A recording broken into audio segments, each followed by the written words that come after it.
Morning, good afternoon, and good evening to all people who are attending this particular session. We are going to talk about integrating multi-sectoral approach for enhancing resilience, humanitarian action, and disaster risk reduction. And within today's session, we'll be covering a few of the initiatives which Miyamoto International is currently doing across the world, and also CDRI, Coalition for Disaster Resilience Infrastructure, is doing with support from Miyamoto and through the USAID project. With that, I would like to welcome Dr. Rao Alak. And Dr. Rao Alak is a senior executive and a thought leader and an advisor with more than 35 years of international development experience and over 20 years of leading national, regional, and international initiatives in South Asia, Africa, Middle East, and Europe. She has a track record of exceptional performance in Middle East and Europe, and she has an exceptional performance in a fast-paced and ever-changing environment. She has substantial experience in designing, implementing, managing, monitoring, and evaluating multi-million dollar projects and programs, including disaster resilient infrastructure programs, as well as supervising highly technical teams. With that, Dr. Olak, I'll hand it over to you.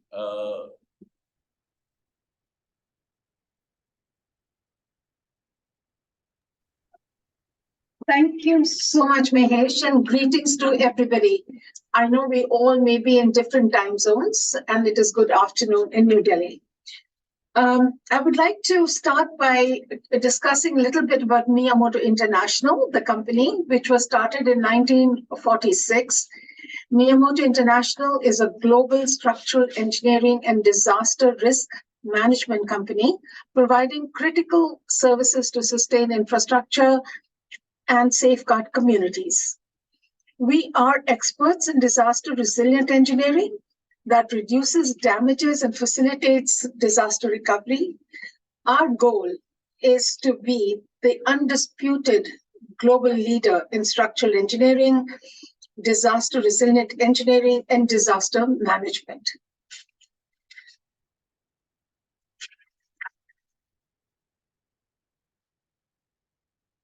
I think it's something here. No, this is fine. The next video, please. Yeah. So Miyamoto has a vast global capacity. We are in 30 plus global offices. They have tackled over 100 disaster events all over the globe in some of the most disaster prone areas and impacted several million lives. Our expertise is really very wide, but it basically concentrated in three areas, which is disaster management, urban resilience, and capacity building. Under disaster management, the kind of work that our expertise has undertaken is in hazard modeling, humanitarian assistance, recovery, reconstruction, and risk reduction. And in urban resilience, starting from housing to urban planning and rehabilitation, construction of quality assurance, structural mechanical engineering, and plumbing engineering. Capacity building is training and risk communications, community engagement and behavioral change, policy and planning, and economics of resilience.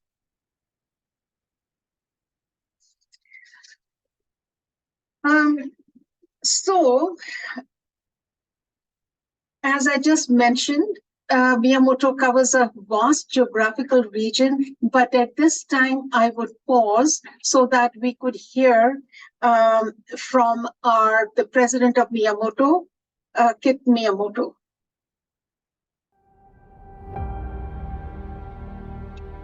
One in 3 Americans has been impacted by a disaster this year. The number is even higher in vulnerable countries around the world. Miyamoto's experts have been some of the first on the ground, responding to over 100 disasters across the globe.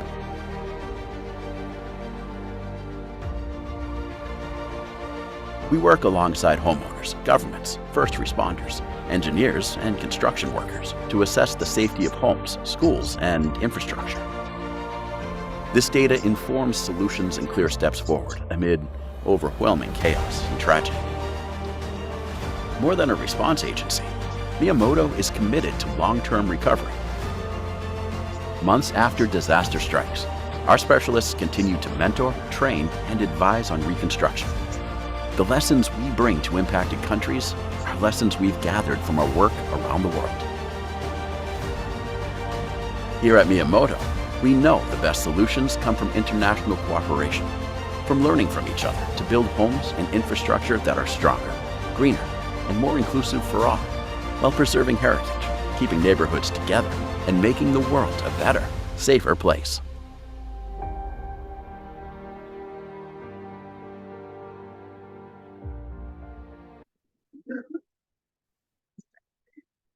So, as you just saw, Miyamoto has wide experience in some of the most high-risk geographies of the world. But for today's session, we will limit some of the work they have done in South Asia and also some of the recent work. In Afghanistan, at the earthquake of 2022, they did not only the earthquake impact assessment and a reconnaissance mission, but also provided appropriate training for housing. And they looked at some of the vernacular housing topographies for the seismic risk. And so they recommended appropriate and local-led housing, which was more resistant to earthquakes. Same thing in Nepal earthquake of 2015, the structural engineering expertise of Miyamoto and the technical assistance was provided for the reconstruction of 142 schools after the earthquake. And also they developed new designs for reconstruction of the school buildings according to disaster resilience standards. And more recently, they have worked with during the aftermath of the earthquakes in Ukraine, in Turkey, Morocco, and the most recent one in Nepal, Beijing district, which just happened maybe 10, 15 days ago. We have Miyamoto engineers going with the government to do initial assessment. So basically, Miyamoto has covered most of the countries in South Asia, India, Pakistan, Bangladesh, Bhutan, and Nepal.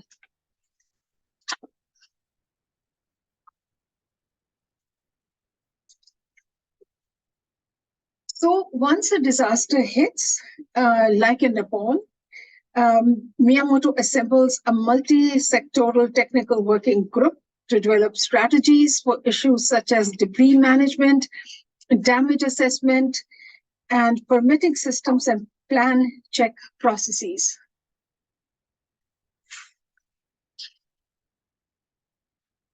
In addition, there is a whole component of awareness and training, capacity building. Miyamoto has trained local engineers to conduct building assessments post-earthquake and provide training to local engineers and masons to build back better. And this is some of the work we did in Pokhara, Nepal. Actually, even in Haiti, after the Haiti earthquake, over thousands of local engineers and masons were trained by Miyamoto. Again, for issues of sustainability and resilience, private sector engagement is a key in our programs, and our approach is to work with private sector businesses to ensure greater sustainability that promote resilient economy. And so in most of the countries we work with, sustainability, localization, and effectiveness of humanitarian assistance and international development outcomes are the core. A great deal of attention is paid to the construction quality assurance. so that the Miyamoto achieves the disaster resilient, cost effective, and culturally appropriate performance based structures. Some of our training that has been undertaken in various countries in order to make sure that the construction is of quality has happened in Nepal, in Haiti, in Afghanistan, in Ukraine, and Turkey.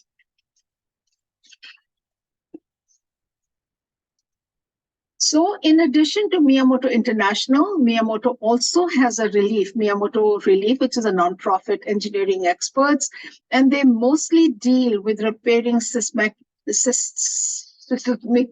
strengthened vulnerable schools, cultural heritage sites, and design other life-sustaining infrastructure. In fact, in Nepal, after the earthquake, they were involved in restoring the Gadi Batak, for which Miyamoto won the E&P Project of the Year Award for restoring cultural heritage, a UNESCO World Heritage Site. So now I will talk a little bit about from some of the cases in South Asia. We discussed Nepal, but in Bangladesh too, Miyamoto did the evaluation of the sustainability of the National Resilience Program.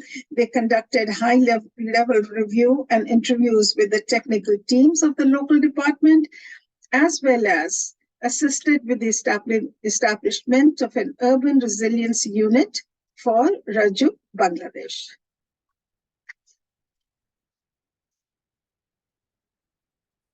Again, these are some of the case studies of the work done in Nepal, the market development program, construction of air navigation service facility at the control tower at Hamid Karzai International Airport in Afghanistan, and the Annapurna regional structural and geotechnical assessment. So what are we doing in India? In India, we are focusing really on the third area of expertise, which is capacity building. So in part funded by USAID, our cooperative agreement, the goal is to support CDRI in its institutional and technical assistance programs. And we have a 5-year program that we are working with CDRI very closely. And we have several advisors who you will meet later on in the program who are embedded in CDRI, the power, telecom, transport, knowledge management, disaster risk, finance, urban resilience, and communication. But now I will pause for a message from the DG, Amit Proti.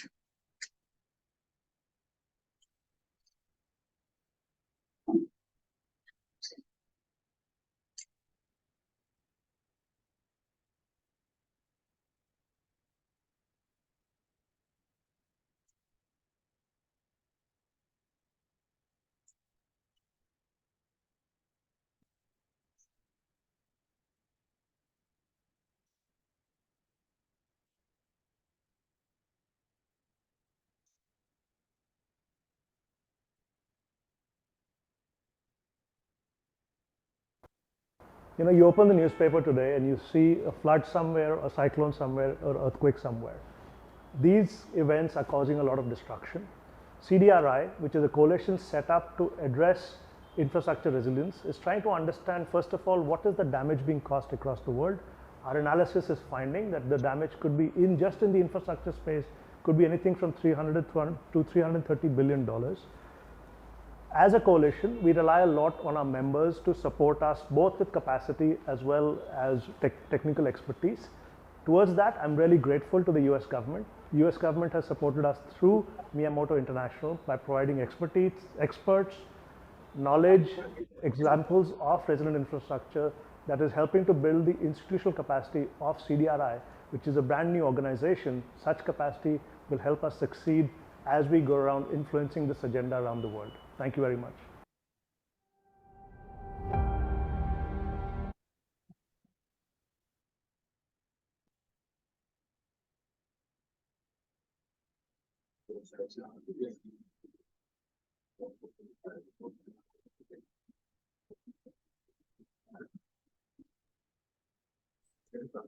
Uh, Over to you, Mahesh. Thank you. Thank you very much, Dr. Rao. And it's very great knowing about what Miyamoto is doing, and what we will be hearing henceforth is Miyamoto's support to CDRI through the USAID project in India. We are working across multiple sectors, and what we will be doing is I'll be starting up the presentation on urban resilience and what CDRI is working in this particular space, and followed by which we will also hear from other sectoral experts. Next slide, please. So currently, urban resilience is a complex challenge. Urban areas are complex in itself, but apart from it, there are various natural hazards and man-made disasters which are leading to differential impact across the society. But what is emerging are two key risks. One is the risk due to heat, and the other one is the risk due to flood. And what we have been realizing over the last 2 decades is that close to 70% of the total risk which is emerging from various disasters, 70% are accounted through hydrometeorological events, And also 60% of the damage from these events are taking place in cities. Why? Because of the increasing density in terms of the people, and also the increasing density of assets catering to these people. Therefore, more and more investments as it goes into the cities, more and more of these assets are also at risk. If you look in terms of the building, some of the historical monuments in China were affected in 2023. In 2023, we also crossed the limit of 1.5 degrees in terms of the average summer temperature in June, July. And that is something which is concerning moving forward. Can we go to the next slide, please? What we are observing is it's not only affecting the buildings and also the space cooling, but it is also affecting our mobility solutions.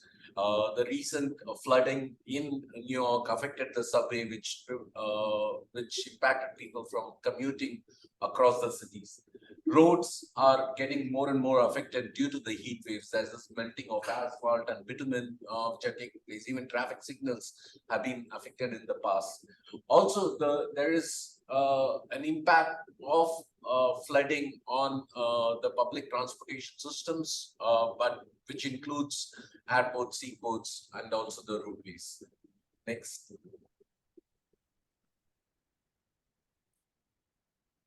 While we are looking at the flooding as a key component, there is also the other side to it, water scarcity or the lack of events. And even though we are talking about climate variability, what we are more and more experiencing is there are certain years with increased rainfall occurring in a very short period of time, leading to floods. But at the same time, the overall rainfall is not constant over the years. The variation in it is leading to droughts in some parts and floods in some parts. And also with the increasing heat wave, the water demand is also increasing day by day. And it's a two-pronged impact which needs to be addressed. Water scarcity during the same year, and also flooding during the same different months in the same year.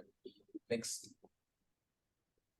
So what needs to be done? So CDRI is urban strategy is looking at broadly 3 broad components, which I'll be talking about. One is how we can integrate resilience within the urban planning systems, and how we can also bring across risk-based land use planning. Currently, much of the master plans and urban development activities are focused on land use, land cover change in general.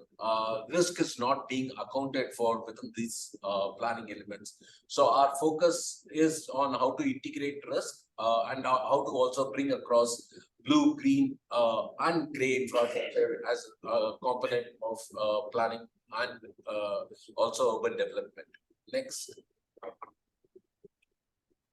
we are also looking in terms of how we can bring better governance, in terms of risk management, but also mainstreaming risk as part of decision making. Not only post-disaster event management, but also pre-disaster planning.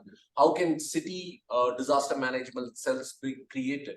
Going from a regional or a national level to how can urban managers and administrators incorporate risk as part of their day-to-day, work, and implementing mitigation and adaptation strategies together, not only looking in terms of the emissions, but also in terms of the risk reduction, and how risk information can help in reorienting or informing the budgeting process, and how disaster risk financing can be augmented. What we are realizing is more and more, much of the government assets are not insured.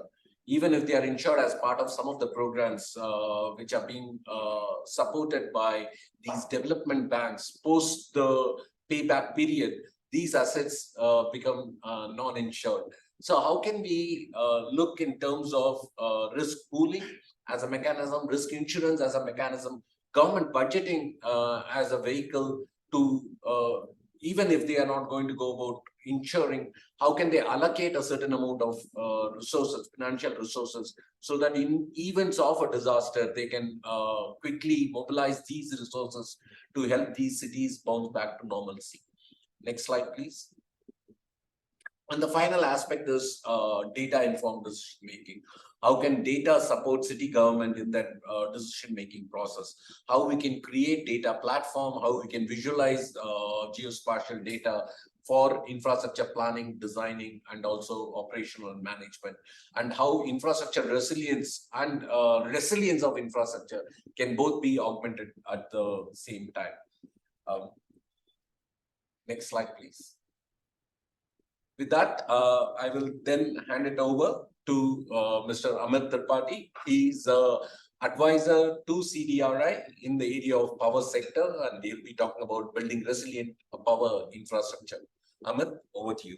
Thank you, Dr. Mahesh, for the introduction and also highlighting the issues through your urban program, and which is so pertinent and which is also interconnected to various things that we all doing in the power sector. So here at CDRI, so I just wanted to highlight that increased frequency and various severity and impact of physical events have been a major concern for the energy production, distribution, and other critical infrastructure globally. And I'll highlight through my next slides that why it's important to look at these issues so important. So if you look at the various recent events that you have seen, extreme weather events globally, Cyclone Fani in 2019, economic impact of $9 billion US. Power sector impact alone was close to $2 billion US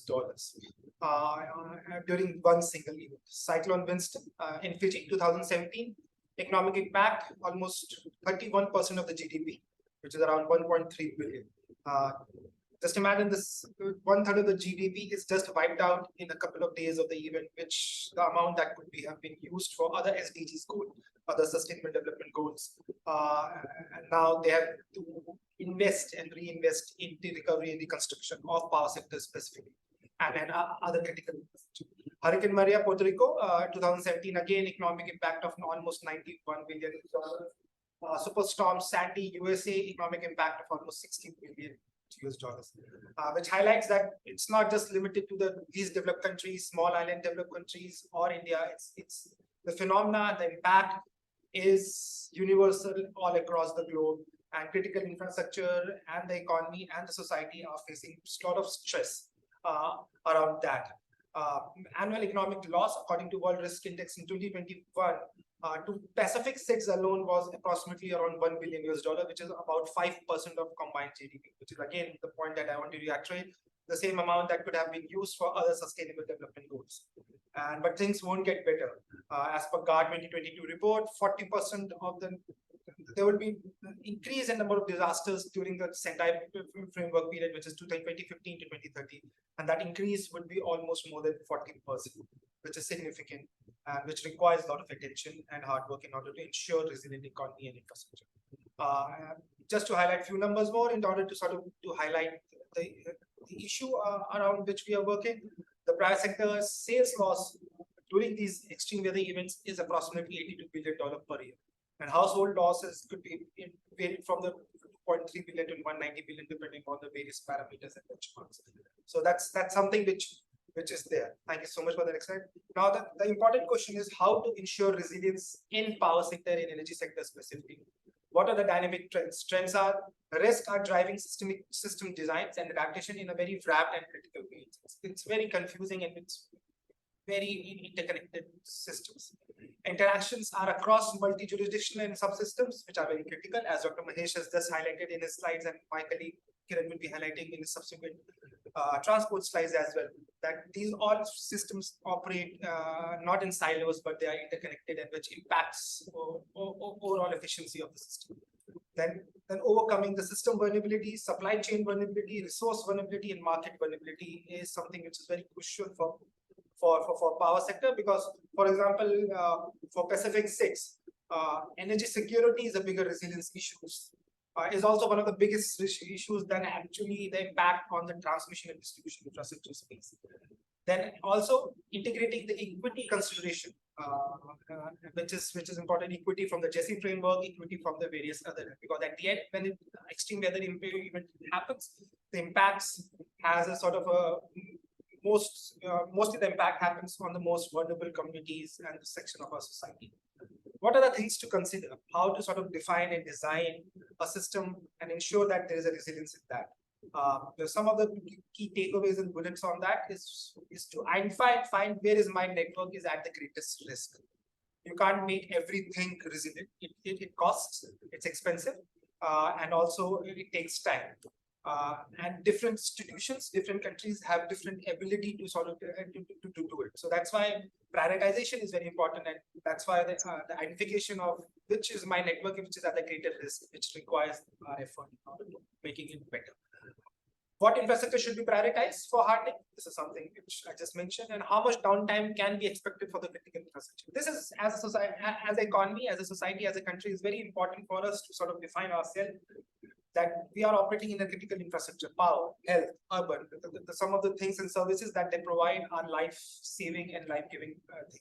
And we need to sort of define the service downtime, which is very important as a benchmark in order to define the resilience. And then it's important to look at how to conduct criticality and target invest where it matters most, and how should it be invested. That's important. And what changes the call for shifting perspective in order to broaden our perspective. So that's something which these are some of the key points and takeaways in order to think about how to ensure resilience in critical infrastructure, specifically to the power sector. Next slide, please. Next. So in CDRI, to take you through, so at the beginning of CDRI, which as our Director General, Mr. Mitrothi, had just mentioned that it's a new organization. Immediately after the formation of CDRI, we were tasked to sort of do a massive comprehensive study on the power sector. And it's a case study, and it was post-Cyclone Fani in 2019. And where I have already told you that there was almost close to $10 billion of impact on overall economic infrastructure sectors, and close to almost $1.2 billion infrastructure damage happened just to the power sector. Just to the few numbers, just to highlight the impact and just to show that how big the impact and damages were to the power sector. Transmission line, which is from 440 kV to 132 kV in context, almost 116 towers were damaged. 2 grids and 250 kilometers of lines were damaged. Within the distribution network, which is 33 kV, 11 kV, and low tension infrastructure system, 2.2 lakh, which is around more than 200,000 poles were damaged. Almost more than 100,000, 1.1 lakh kilometers of line were damaged, and almost more than 12,000 transformers that were impacted due to this cyclone Fani. And due to this, there were issues of power outage for more than a couple of weeks, so more than 15 to 20 days, where they were not able to restore power in the hinterlands and in some of the extreme locations which are difficult to reach. As I said, there were different, and in terms of the electricity consumer which were impacted, which was almost close to 4 million people, 50 lakhs people, which is huge, and the entire coastal belt of state of Odisha was impacted.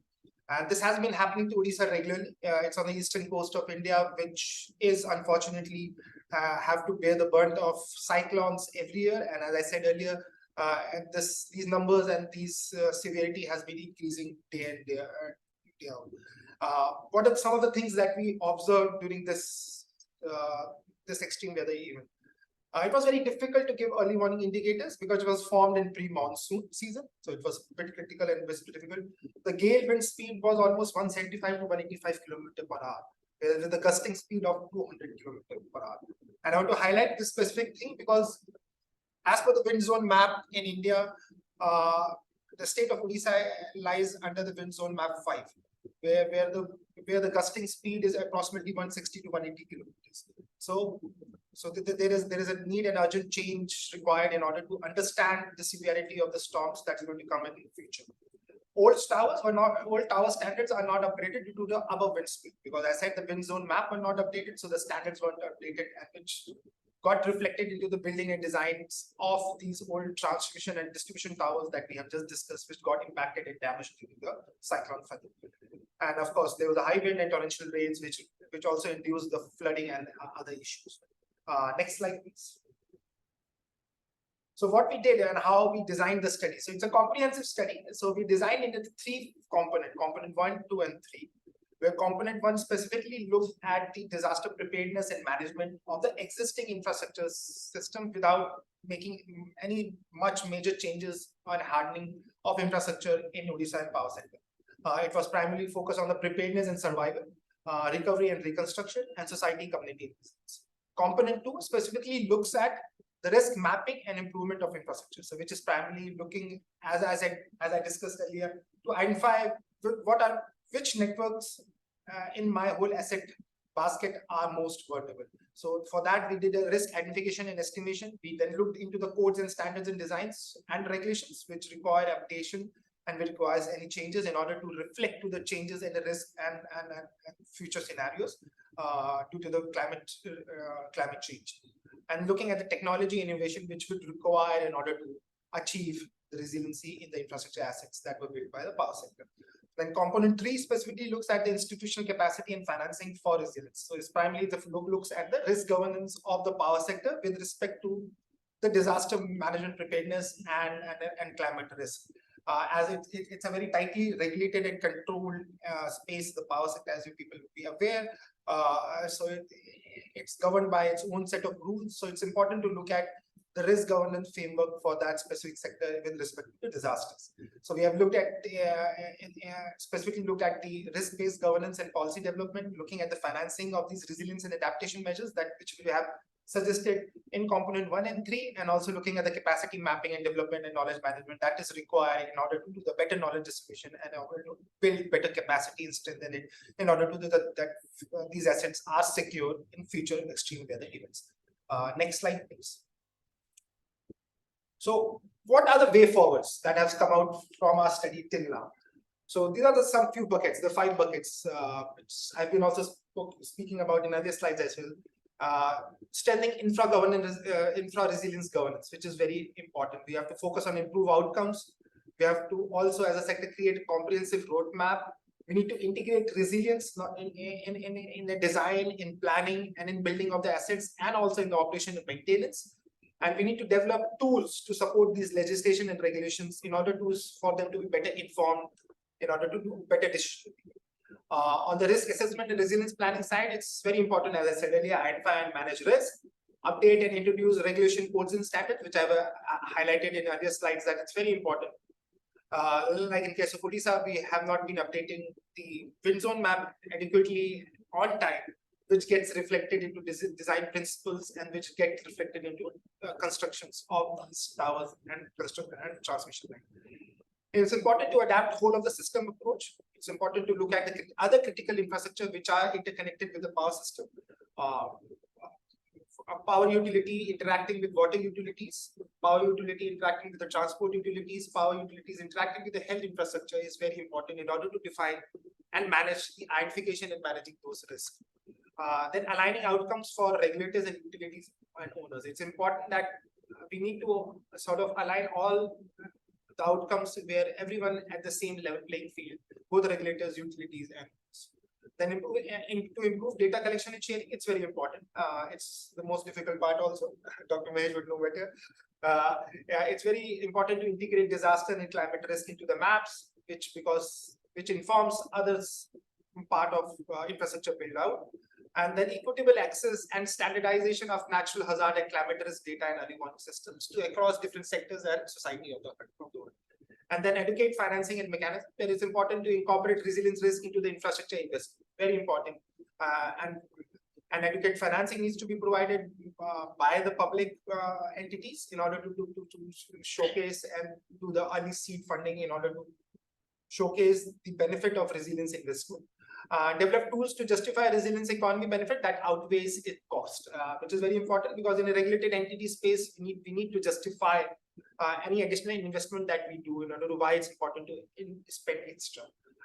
Then at the end, which is most important, the capacity building, support knowledge development, building capacity of local institutions and utilities, develop capacity for interpreting climate and disaster risk for the infrastructure.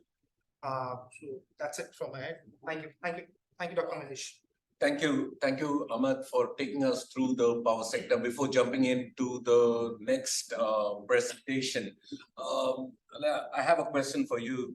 Energy is something which is very critical for almost all the sectors, irrespective of whether it is banking or whether it is businesses, private businesses, or people in general, and also functioning of critical infrastructure, other critical infrastructure like water supply, sewage, sanitation.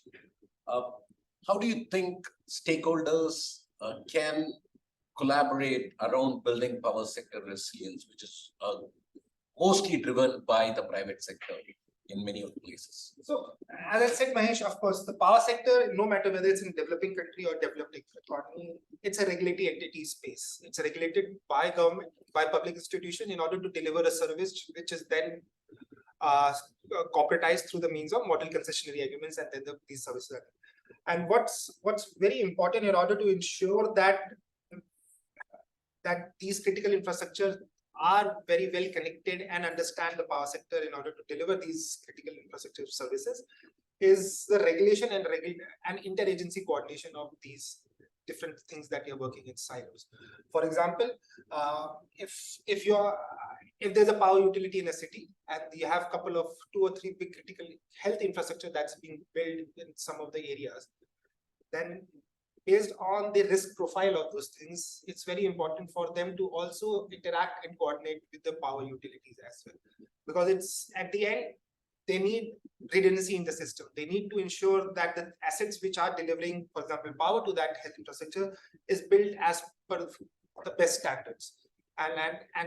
But these people should be aware of each other's activity and infrastructure, because at the end, the planning does happen in silos under the different things. So that's why my suggestion is to have a better interagency coordination in order to building these resilience infrastructure, so that all these interconnected infrastructure be stocked in these things rather than at the time of recovery and reconstruction.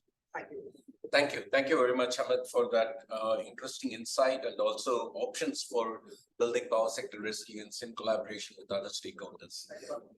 Next we have with us Mr. Kiran to take us through the transportation systems and airport in specific on how to build resilience in that particular sector. Kiran, over to you. Thank you very much, Mahesh. Hello, everyone. Today is the world where we all think that time is money, and when we have to move towards your services, your needs, and daily access, so transport is the one which helps you to be mobile and provides you that access. While we know the transport sector is a very key and critical infrastructure, we are also aware of how the climate change and extreme weather event is affecting the transport infrastructure. Here is one of the study from UNCTAD, which is showing the data from 2020, clearly denotes how the hydrological hazards like the floods or the droughts and geophysical hazards like the landslide or subsidence and the settlement, and the climatological hazards, meteorological and other hazards are affecting transport sector more than any other infrastructure here. So while we are also aware of what's the impact of the transport infrastructure, we also need to look into the resilience part of that. So now we look at next slide, please. So once we are aware of next slide, please. So once we are aware of the impact, we also need to look into building the resilience. But what is stopping us in building the resilience to transport infrastructure? One is the lack of understanding of the risk, that the authorities are unaware of the risk. What is the kind of hazards? What is the climate change? How the extreme weather event patterns have changed and how they are impacting the infrastructure. Once you know the risk at various levels, whether you understand at different levels, but the perception of the risk impacting the infrastructure also varies of the authorities. With that is also because the lack of understanding and the knowledge on the interventions which you can bring it to build the resilience.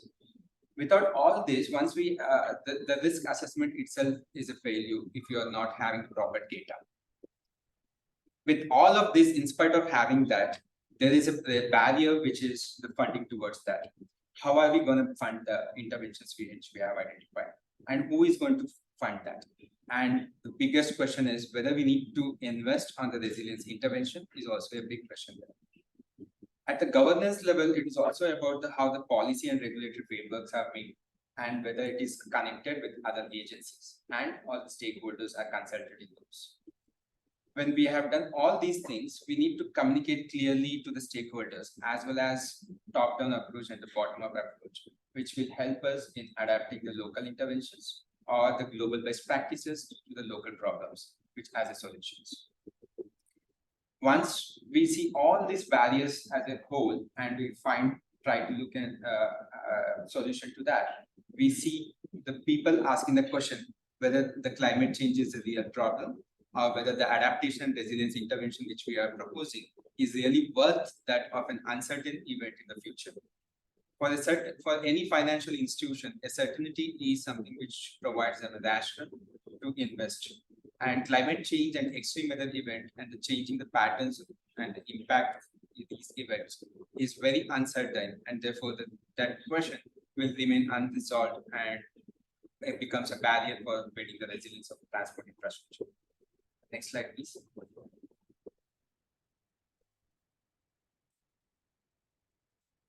In case of any disaster of natural event, all that we need is the volunteers to reach to the disaster event. How is that possible? You can't reach virtually there, so you have to be physically there to support the people who are stuck who are affected, and we need to reach the medicines, doctors, relief material, warm clothes, food, water. To reach all those, we need a better transport infrastructure, which is more resilient to these disasters first. So it should not be the case that there is a disaster and with that the transport infrastructure has failed and you're limited in your operations in the relief and recovery. This is one of the image which shows in the upside there. There's a bridge which has collapsed, and then they have created a temporary bridge to connect from one side of the valley to another side of the valley. So this is a time consuming, and it is also going to delay your rescue and relief operations in humanitarian assistance. Next slide, please. Imagine a case where if these road and railway bridges were intact, were in a functional conditions and operational, even during the extreme weather events, we would have reached to the destination, or we would have reached to the affected areas easily, taking very less time, and our operations would have been more efficient there. If not, these infrastructure damage itself is a barrier to have your HADR operations. Next slide, please. The next slide, please. Yeah. So once there's a disaster for any humanitarian assistance, it may be from the community level, country level, or at the international level, always there is a support to the people who are affected and the regions which have got affected there. There are volunteers trying to reach, there's a medicine, there's a relief material, there are food and clothing which is reaching there as a relief operations. And these operations reaching there will be mostly through air or by sea. And when in the airplane, imagine it's full of volunteers who are supporting, who are trying to support you at the HADR, is unable to land the plane because there's a runway which has damage or ATC which has damage and they are unable to land. Imagine a helicopter bringing you the relief material, which is also delivering your volunteers to reach, or also rescue operations from the affected area. If the helicopter is not able to land there, if the helipad has damaged, and if there is several debris which is causing this obstruction to the landing of the helicopter, then again, your services won't be possible. Your operations will get delayed. Clearing these also will take more time, wherein it might cost a lot of more life due to relief operations and volunteers reaching late. Next slide, please. While we see it is flowing through the air transport, how it is getting affected, we also see there's relief operations happening through the maritime system, which is at the bases may be at the maritime ports. A lot of materials also come through container ships, reach out to the disaster materials and people who are affected. While these are important there, imagine another consecutive event, which is like a subsidence port area or earthquake, which is again disrupting your port infrastructure, damaging the infrastructure and disrupting the services, which may be disconnecting from the outer world to the road connectivity or the rail connectivity, or in some another disastrous event, it might catch fire, the containers catching fire, and all your relief material getting affected, damaged, or unusable. The purpose of reaching to the people who are affected doesn't get served. So we are understanding that the HADR or the HADR, the transport is a very key sector. And it is not a single mode which is going to be operational and assisted there, but it is a multi-mode transport. It's an interdependent transport. And it's also about, next slide please, and it's also about reaching and depending with other infrastructure systems and as an administration whole. So we need to see a system when we are looking into the resilience planning, we need to see, adopt a whole of a system approach, where while you're planning for one of the resilience of port example, we should also think of resilience of power sector, communications, administration, road sector, railway sector, and also air transport. It can't be independent of all. We also need to look at value-based approach when we are looking at the resilience planning. We need to look in what intervention is going to cost you how much and whether you can afford, and how much of these intervention and investment is going to benefit you at the short term, which may be immediate or also for the long term. While we are also planning the resilience, we should be aware that one is a proactive approach, one is a reactive approach. In a transport sector, it's mostly the road sector adopts a reactive based approach. It learns from the disaster. It learns from when the authorities learns from when there is a landslide, which is damaging or washing out of the entire road infrastructure, particularly disconnecting the communities and the regions. It may be a proactive approach in some kind of high investment cases of port and airport. They are prepared for the future event, which is data informed, a climate data informed decision making system. So when we are prepared, when we are proactive, we also look at the risk assessment, which is going to help them being prepared on the intervention and investment on the short, mid-term, and long-term efforts.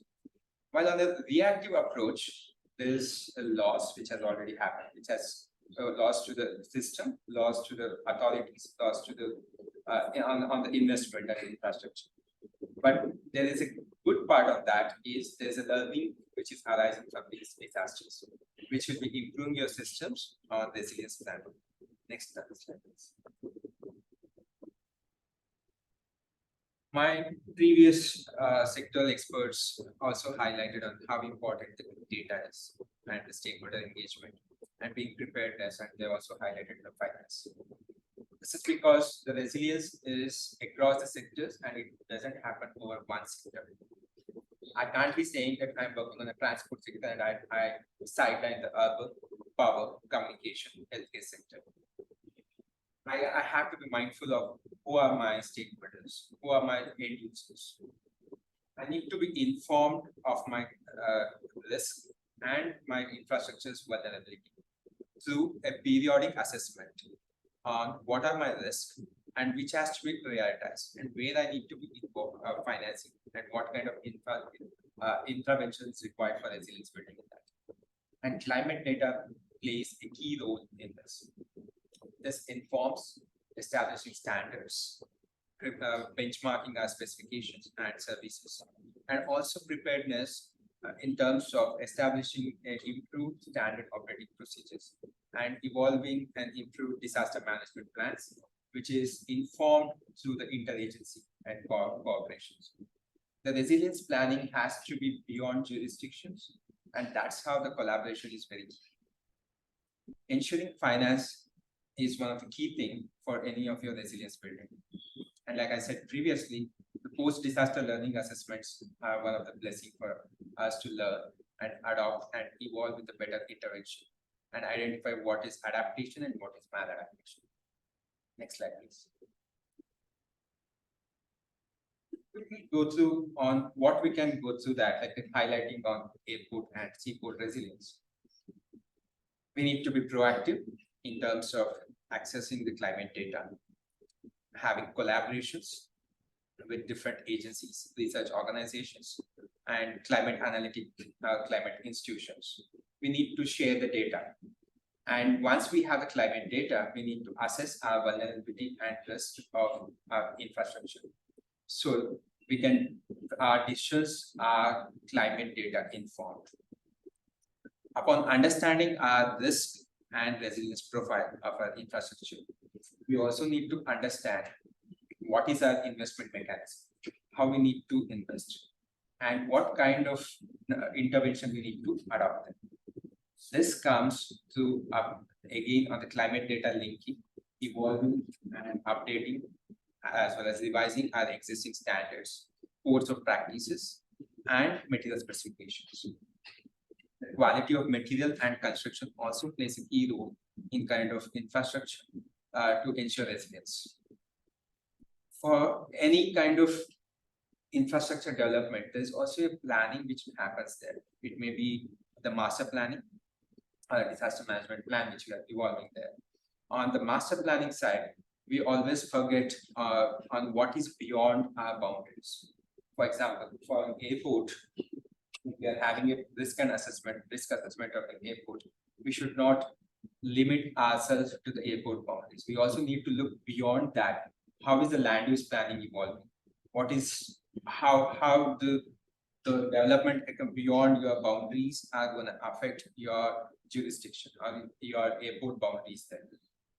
Without that, you will be failing your infrastructure, or there will be a disruption of service in a few days because there's the change in pattern of weather events or the climate events there. We need to emphasize on the research and utilize climate analytics. And finally, when we speak of financing and insurance, we also need to be aware of the regulatory frameworks and disclosures. We look forward for the disclosures and the transparency which will help on the financing organizations to provide grants or to finance your project or resilience interventions, and also insure your assets. These are, next slide please. These are informed through our ongoing study, which is Global Study on Disaster Resilience of Airport, which is a multi-phase project. And the phase 1 report is already out, informing us about what is the industry practice existing, what is the perception of the airports, how their historic events, disaster events have informed them, enabled them to build the resilience, and also how they are looking into the risk and resilience assessment of the airport boundary. Phase 2 and phase 3 are in progress. And we're also working on the resilience of seaport, port communities at India and global level.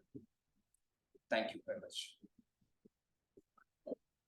Thank you very much, Brent, for taking us through the importance of building resilience, transport resilience, and focusing more on airports and seaports. I have a quick question to you. Recently post the New York Climate Week, the city of New York was affected by floods, and I know that post Sandy, New York had invested quite a bit on its public transportation system, including the JFK airport, to build their resilience. Do you have experience or any other airports based on your study which are performing better than others? Given the kind of investment which New York is doing, it's one of the busiest airports, and even it has come to a standstill. Are there good practices which are followed in any other airports across the world? Yes. In this study, we had kind of signed the non-disclosure agreement, so we won't be able to reveal the names of those. But there are several airports across the globe. We are working on the resilience building of the airports, and there is also a lot of learning.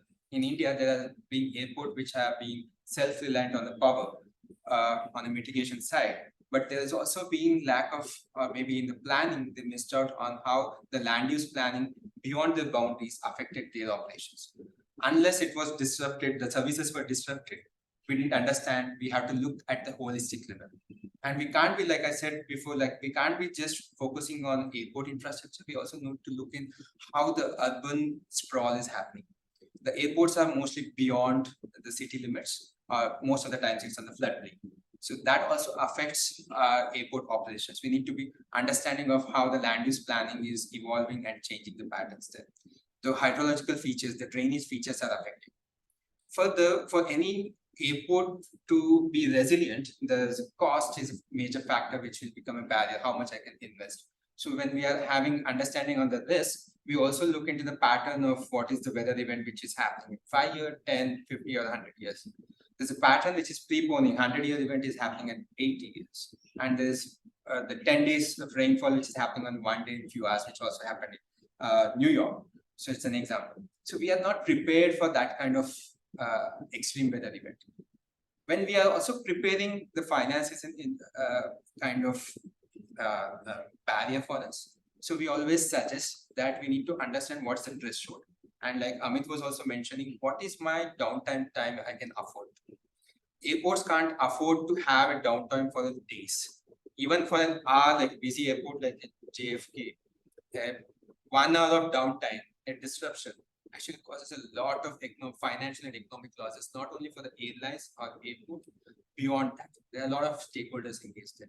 So our study was also focused on resume and recovery operations across the globe, how these different hazards, the natural events, are affecting the resume and recovery operations.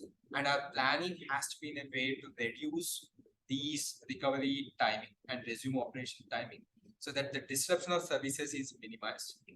And this will be through a prepared when our infrastructure is resilient. It is not damaged. Only then we can actually ensure that services are undisrupted. Thank you. Thank you for stressing the need that, certain airports you cannot avoid the hazards from taking place, but how much we can minimize the downtime, how some measures on that will actually help us. How measures can be taken to inform multiple stakeholders and also inform the development of airports is a very interesting journey, and we'll look forward to the phase 2 of your work. With that, we move on to our next speaker, Ms. Aparajita Suman, Dr. Aparajita Suman, and she will be taking us through the knowledge management, learning and equity for enhancing resilience. Aparajita, over to you. Thank you, Dr. Mahesh. So basically taking a cue from what my previous speakers spoke, I think the key is adaptation. And how are we going to facilitate that? And there are a lot of cross-cutting issues. So there are these sectoral issues, but there are a lot of cross-sectoral engagements. Now, those cross-sectoral engagements and the critical ones happen to be knowledge management, monitoring, evaluation, and learning, and then the whole gamut of issues concerning gender. So gender, equality, inclusion. So I'll quickly take us through. And these are mostly in the league of capacity strengthening, in the league of mainstreaming of the concept, not like a separate entity. So in terms of knowledge management, one is looking in terms of technical assistance, one is looking at streamlining the approach, development of a strategic work plan, instilling progress review, the knowledge management framework itself. Because when one is working for a coalition like CDRI, there can't be one unique, one strand strategy. It has to be a very flexible, adaptable framework within which the knowledge flow happens seamlessly. Then one is looking at knowledge partnerships, all kind of knowledge exchanges that is happening between various stakeholders needs to be formalized in terms of knowledge partnership for resources, knowledge partnership for strategy, etc. DRI Connect, to top it all, is like a platform which is under development and is going to get launched very soon, which will enable a lot of these knowledge conversations, which will enable a lot of these knowledge transactions in terms of the expertise, in terms of the resources, in terms of communities of practice, in terms of learning, self-paced learning. Implementation assistance, one is looking at peer learning visits. Now, as my colleague spoke about, whenever these exchanges or learning is happening, it is not just through documents, it is also about going and experiencing it for self. So those peer learning visits are going to help. These community of practices are where small sub-thematic engagements are going to happen, and then a whole portfolio of knowledge products, the resultant products are going to come out in terms of outcome documents, report summaries, toolkits, etc. In terms of institution building, what has emerged as critical is to have those systems in place so that the flows are mainstream, knowledge management as a culture gets mainstream. So that means having annual work plans, terms of references with specific clauses for knowledge, knowledge exchange, knowledge management, the MEL log frame for knowledge management itself, because many a times knowledge management comes towards end of it. So the whole implementation has happened and then there is some kind of an assessment for learning, which is not the case. It needs to be there right from design to implementation. So there comes the next thing wherein one is mainstreaming the KM approach in the project life cycle, throughout the project life cycle. And then in terms of capacity strengthening, orientation on the approach that we call as collaborating learning and adaptation. Because how do we do it? How does it happen effortlessly without really putting it as an additional task or as an afterthought? The knowledge management team, how does it work around? And these need not essentially be a separate team, a separate work stream, but these are like setting up a set of systematic practices which get mainstream, and the knowledge management roles emerge within different sectoral teams, different thematic teams. Next slide, please. So monitoring, evaluation and learning, it is very interesting, not just in this sector, but otherwise also. Most of the time, the emphasis is on monitoring and evaluation, and learning gets a little neglected or comes as an afterthought. So in here, what becomes important is if a good capacity strengthening happens for the whole MEL approach in terms of clinic, learning by doing, advanced training, etc., then it gets built in the organizational structure.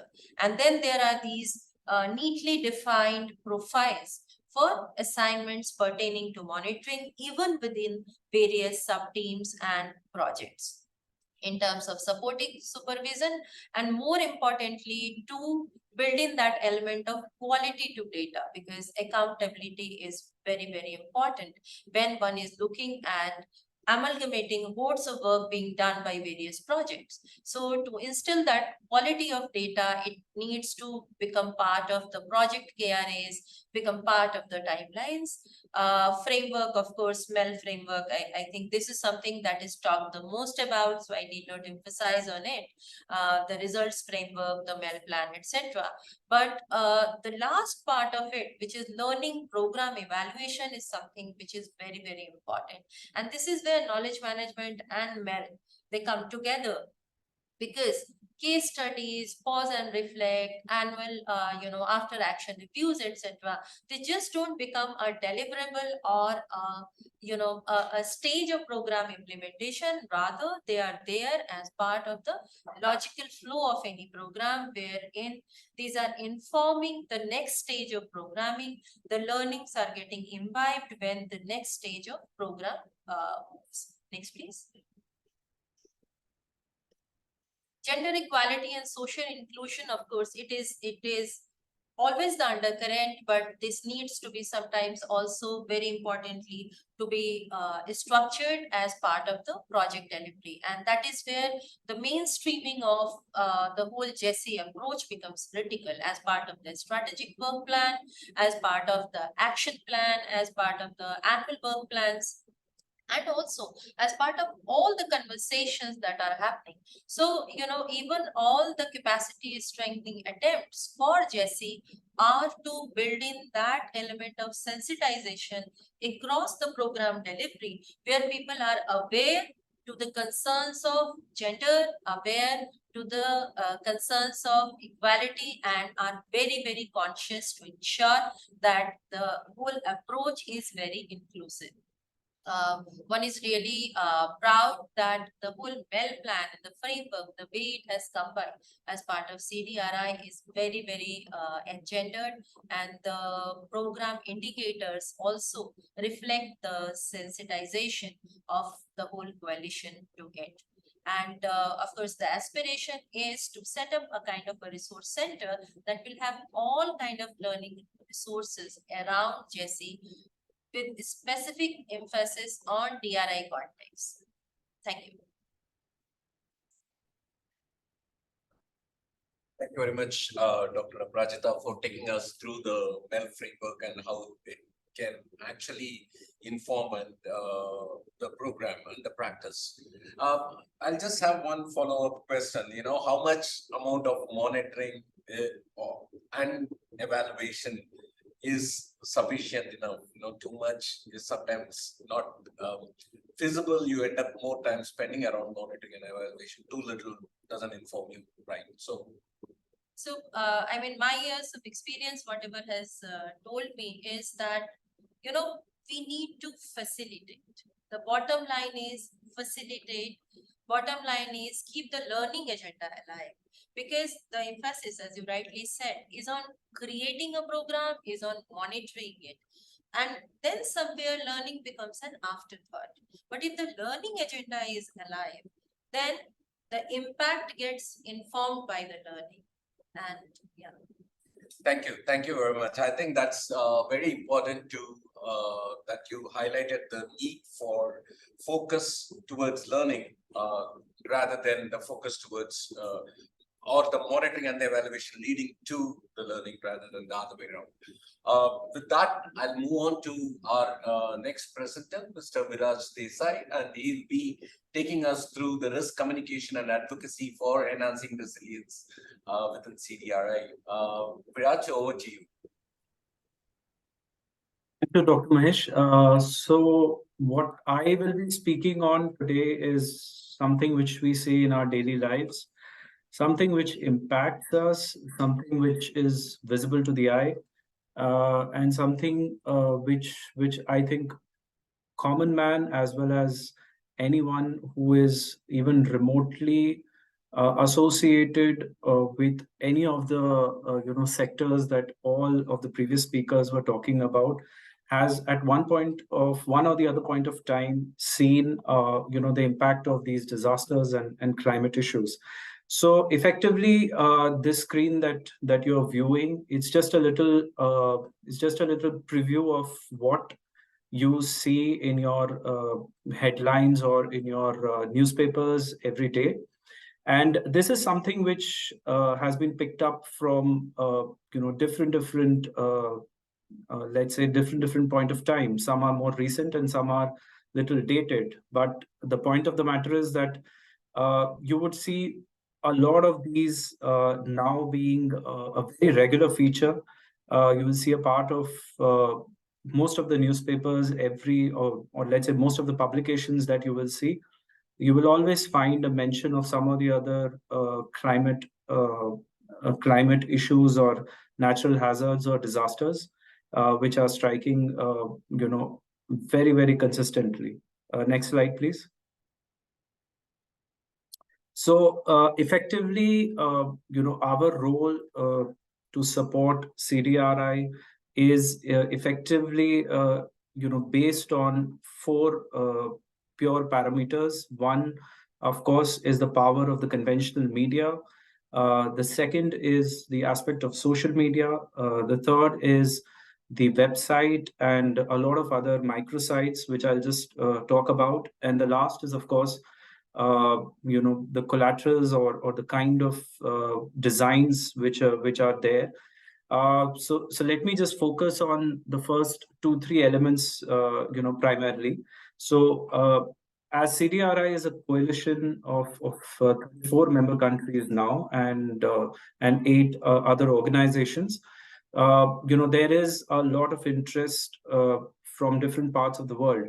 So our focus is to ensure that the media outreach or the media mentions, the key messaging is not just visible in the domestic media, but also to some extent in a lot of international media. Towards this, we have had a very good success in the last 1 year. There have been over 500 media mentions, and this includes some of the most prestigious publications, also the Financial Times, the New York Times, of course, amongst the Indian large newspapers as well. But what does it translate to? Effectively, it translates to communication of the focus around the need to have the disaster resilient infrastructure, and the focus to have investments and strategies towards these two key domains. On the social media, CDRI's social media has a good 10,000, almost 10,000 followers on LinkedIn, which is of course a very important medium which we want to connect with global stakeholders. It has around 5,000 plus followers on Twitter, which is of course a medium which is used extensively to reach out to a large number of even the government audience. Then I will come on the website revamp and the microsites. Now, this part is extremely critical because CDRI has been expanding its programs.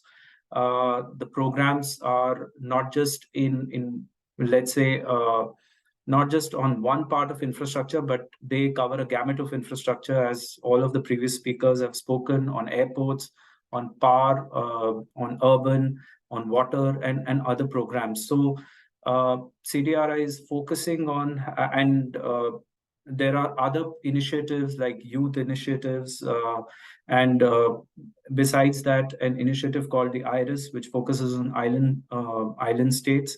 So CDRI is revamping its website and also developing a lot of microsites in order to attract the attention and also the consistency from a lot of these countries.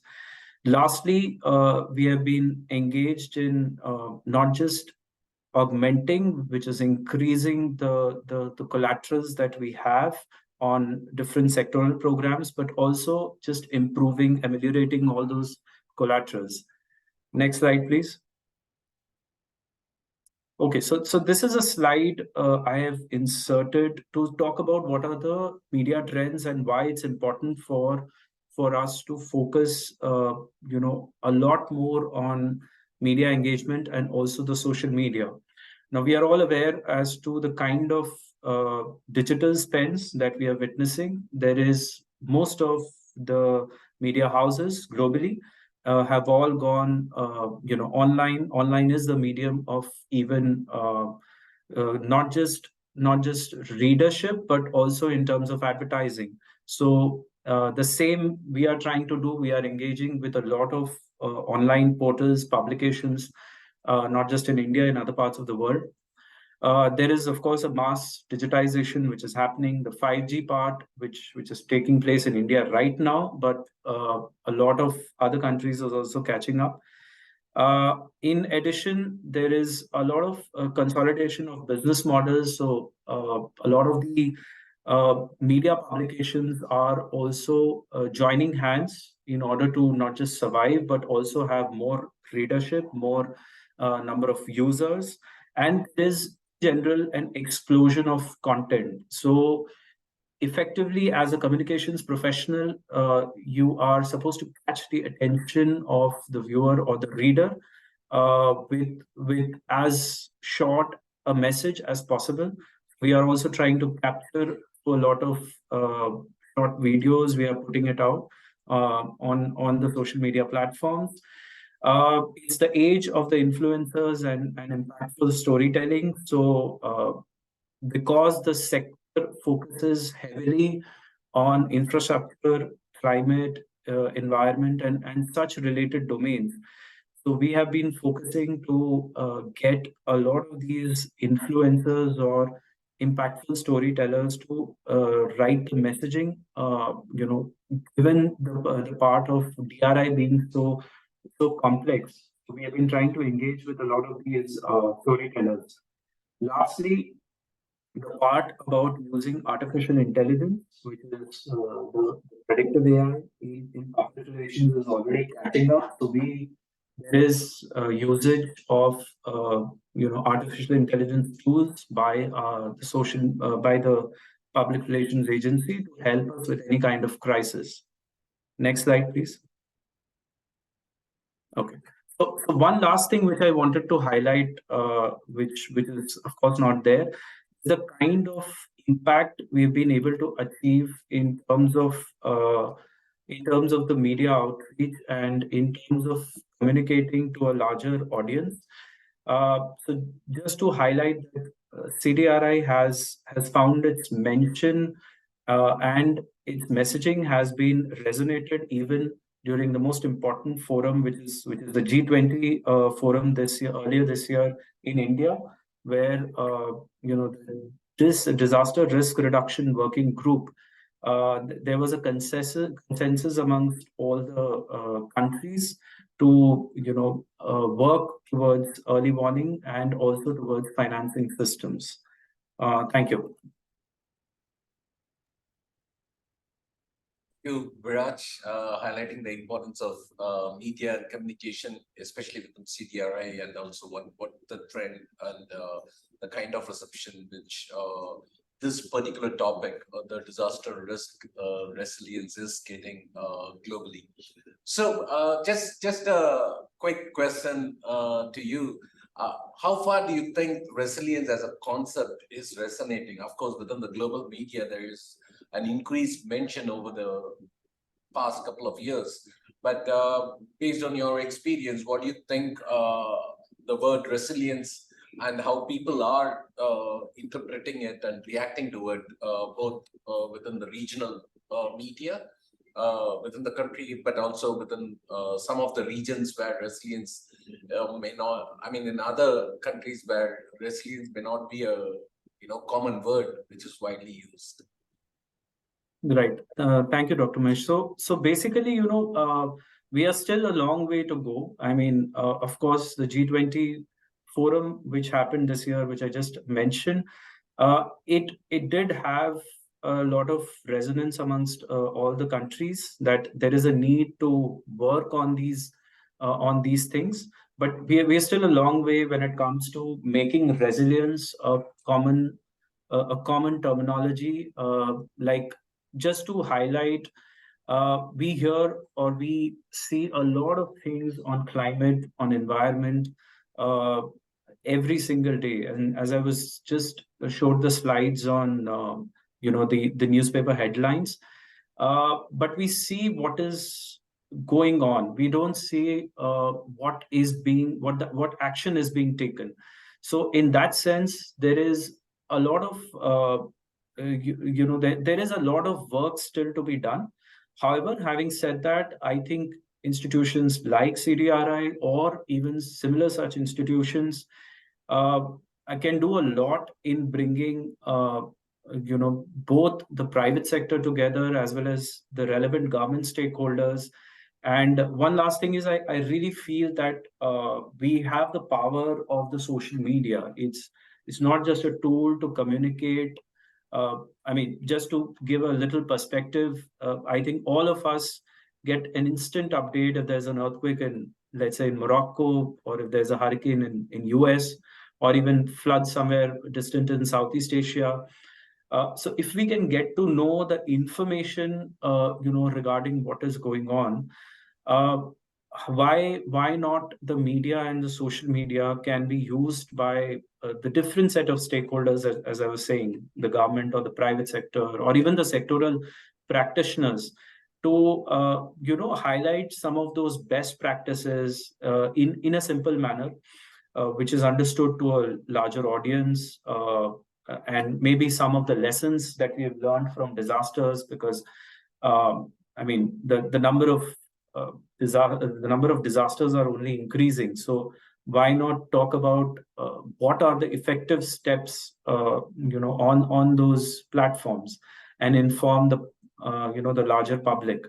So these are some things that need to be done. But yes, commendable work is being done. However, I would still think that there's a lot which needs to be done in terms of making resilience a common word, rather than just a climate change and disasters being spoken. Thank you very much, Viraj. I think that's more important, because every time a disaster takes place, people keep talking about it and then they forget it over the long run. Looking at resilience, which is much more integrated, multi-hazard, multi-stakeholder inclusive, is a process which needs to be acknowledged, and that's not something which you do it one-off after a disaster, or you plan for one particular disaster, but it is much more beyond that, and we have a long way to go. With that, let me go on to the next slide. Indicating a few of the success stories. As Viraj mentioned, that during India's presidency, CDRI played a key role in the DRR working group and establishing the context and also setting the agenda. And one of the interesting things that turned out was the DRR working group was a non-ministerial working group, but then there was a larger consensus among all the 20 core countries and also the 10 invited countries on what needs to be done moving forward. Everybody, there was a larger recognition, the need to focus on climate change, the need to focus on low and middle income countries, the need to also come up with global framework methodologies and also data to support stakeholders across this particular segment. Also, one of the key things which emerged out of the study which Mr. Amit Tripathi presented, post our Odisha work, that led to the state government investing close to 6,000 crores. That is an equivalent of close to $1 billion towards strengthening the resilience of power infrastructure, power distribution and transmission infrastructure in the state of Odisha in India. And also pre the MEL work and also leading up to the multi-sectoral intervention, which Miyamoto Technical Assistance is providing. It led to the development of strategic work plan of CDRI, which has currently been approved by the Governing Council this April 2024. This 2023, and this plan is for the next 4 years. Next slide, please. So, since we are coming to the end of the session, I would like to conclude with 3 key messages. One is intersectoral synergy for resilience. Resilience is not something which one talks about from a particular sector point of view or from a one particular hazard point of view. I think the essence is how we can look at it from a much more integrated manner, multi-sectoral, multi-stakeholder, multi-hazard framework, which can provide a systemic approach towards solving the problem from a holistic manner rather than in a very, very short-term intervention.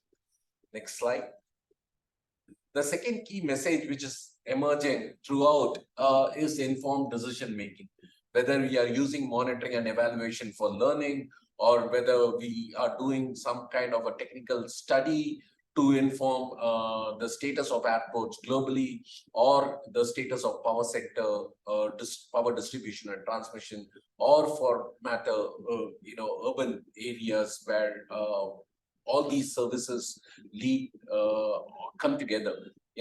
I think looking at the decision-making process is going to be very critical. And sometimes we are not only looking at these long-term decision-making process, it is also the day-to-day decision-making process, which is going to be very critical. So either you do it through better data systems, better early warning systems, or better monitoring and evaluation systems. The informed decision-making is going to help us save cost and time, and also help us sustain whatever investment which we are doing currently, and also in the near future. The third message which is emerging from it is, the digital infrastructure which is needed for collective resilience. The risk landscape is quite complex. Climate change is panning out differentially across various regions. We are getting heat waves within the same year as we are getting floods, and then maybe it is followed by cold waves in some of the other parts. So better data systems, better warning mechanisms is going to help us look at the phenomena, understand the phenomena, model the phenomena, and also respond to the phenomena in a much better manner. So with that, I conclude, and thank you everyone for being patient and attending to us. This presentation and this is made possible by support from American people through the US State Agency for International Development, and the contents are of Miyamoto International and do not necessarily reflect the views of USA. With that, I close the session. Thank you very much.